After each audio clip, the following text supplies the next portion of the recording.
হাসিনা নব্য ফেরাউন, বাংলার সবচেয়ে পৃথিবীর সবচেয়ে শ্রেষ্ঠ বর্তমান স্বৈরাচার এই ফ্যাসিস্ট হাসিনার নেতৃত্বে বাংলাদেশে বিগত 16 বছরে যেই খুন হত্যা নির্যাতন ধর্ষণ হয়েছে, সকল ধর্ষণের বিচারের আওতায় এই সকল বিচারের দায়ভার এই ফ্যাসিস্ট হাসিনাকেই নিতে হবে। এই বিগত 16 বছরে এই কয়েকটি যে নির্বাচন হয়েছে, এই নির্বাচন ও অবৈধ নির্বাচন, ভুয়া নির্বাচনের ব্যবস্থা করেছিল এই মাফিয়া হাসিনা সরকার। এই মাফিয়া সরকার বাংলাদেশ থেকে পিছনের দরজা দিয়ে পালিয়ে গিয়ে ভারত আশ্রয় নিয়েছে।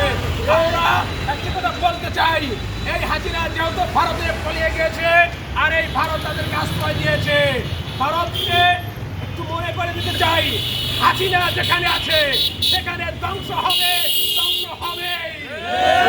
যেহেতু বাংলাদেশটাকে ধ্বংসর নীল নকশা করেছিল, অতএব বাংলার জনগণের সামনে বাংলার জনগণ দাঁড়ানোর কারণে সেই হাসিনা সেই নীল নকশা সেই বাস্তবায়ন করতে পারে নাই। অতএব হাসিনা এখন বসে আছে মোদির আসনে। এই মোদির দেশ, এই ভারত খণ্ড বিখণ্ড হবে। এর কারণ হবে হাসিনা বসে আছে ভারতে। যদি ভারত তোমাদের এই দেশটাকে বাঁচাইতে চাও, তাহলে হাসিনাকে বাংলাদেশের সসম্মানে ফেরত দাও। হাসিনা হচ্ছে একটা খুনি, হাসিনা হচ্ছে ফ্যাসিস্টের আম্মা। এই ফ্যাসিস্টের আম্মা তোমাদের দেশে থাকলে তোমাদের দেশ ধ্বংস হবে। তোমাদেরকে আগেও আমরা বলেছি, তোমাদের সেভেন সিস্টার কিন্তু থাকবে না।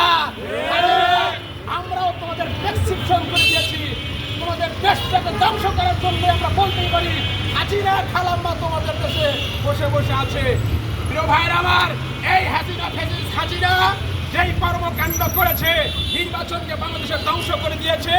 বাংলাদেশের এই 15-16 বছরে 60,000 গুম এবং খুন করেছে, 60,000 মানুষকে হত্যা করেছে।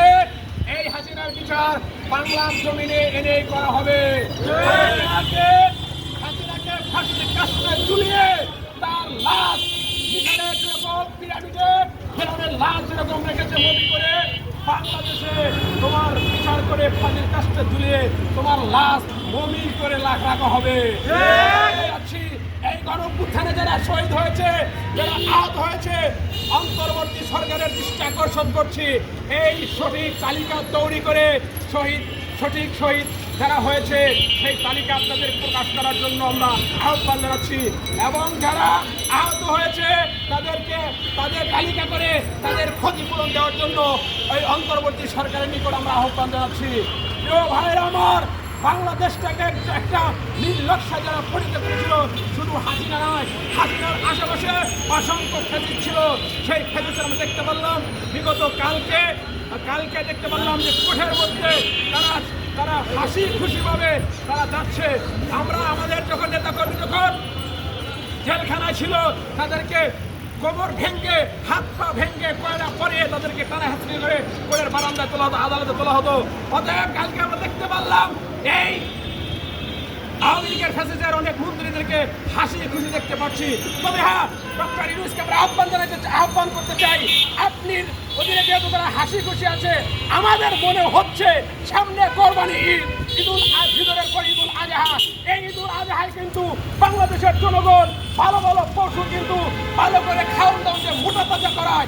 আর হয়তো জেলখানা তাদেরকে মোটা তাজা করার সমস্যা নাই, কিন্তু ঈদুল ফিতরের ন্যায় ওদেরকে ফাঁসির কাস্টে ঝুলিয়ে খাওয়ান দাওয়াতে ফাঁসির কাস্টে ঝুলিয়ে ওদের ফাঁসি নিশ্চিত করতে হবে। বাংলার জনগণ কেউ ক্ষমা করবে না। সবাইকে ধন্যবাদ জানিয়ে আমি আমার বক্তব্য এখানে শেষ করছি।